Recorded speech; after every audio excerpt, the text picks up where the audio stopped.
होळी आणि रंगपंचमी म्हटलं की सगळीकडे आनंदी आनंद.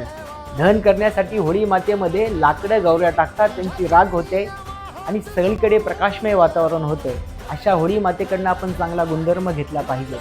आपल्याही आयुष्यामध्ये आजूबाजूला काही चुकीची कामं करणारी लोक असतात, वाईट प्रवृत्तीची लोक असतात. त्यांचा कधीतरी प्रभाव आपल्या आयुष्यावर पडत असतो. त्यामुळे आपल्याही आयुष्यामध्ये सुविचारांऐवजी वाईट विचार येतात. त्या वाईट विचारांचं दहन करून त्याची राग झाली पाहिजे आणि राग झाल्यानंतर सुविचारांची रांगोळी तयार होते आणि त्या रांगोळीमध्ये रंग भरण्यासाठी अनेक जण येतात, परंतु काळा रंग भरण्यासाठी काही जण टपलेले असतात. त्यांना ओळखता आलं पाहिजे.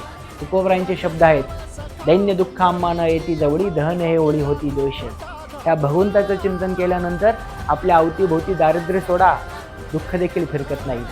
तुम्हाला असं वाटत असेल की आपल्या आयुष्याची राख रांगोळी न व्हावी, तर तुम्हाला वाईट विचारांचं दहन करावं लागेल.